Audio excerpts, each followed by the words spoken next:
choosing between the 25-inch or the 28-inch. I have the black and white in front of me, and you can see, look at how gorgeous that whole set is. Yeah, look at that entire set, my goodness. Please. The 28-inch is the most limited in those choices. Then, of course, we have the beautiful brown golden. And again, I have both sizes in the brown golden.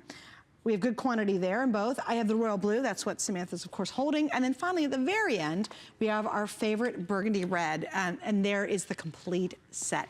Yeah. Why do you recommend getting larger pieces? So yeah, these are the larger pieces. Of course, we are not carrying these on. These are checked bags. And listen, sometimes we just need to bring more stuff with us. Or like me, I have a family and I don't want to bring 4 carry-ons. They're 4-year-olds. They don't carry their own luggage yet, but they will.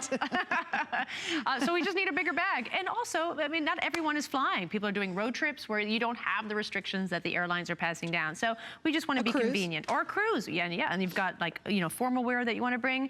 So I've got the 25-inch and I've got the 28-inch. And so what I'd like to do is kind of go through the travel personality that would want one over the other, or maybe you want both. So the 25-inch is my favorite sized bag in the larger bag category. I traveled with the 25-inch bag all throughout Europe in my early 30s.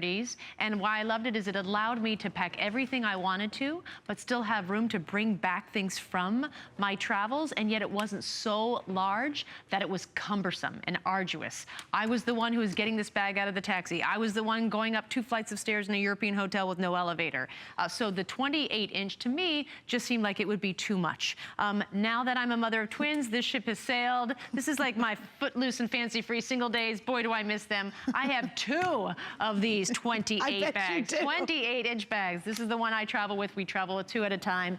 And what's great about this is it's one of the largest bags that the airlines will allow you to check without incurring an oversized bag fee. So believe it or not, the airlines are going to ding you for that too. Not only are you going to be charged to check a bag at $50, but you're going to be charged another $50 because the bag is too big. You don't have to worry with this. This meets the size requirements of every single airline when it comes to large bags in the world. And why I say in the world is where that really becomes important. That piece of knowledge is that when you fly on European airlines, when you're in Europe, they actually only accept up to 30 inches. Anything bigger than that, they will not allow on the plane. There's not enough, they won't even take your money. Wow. And no so kidding. yeah, and your bag just doesn't go.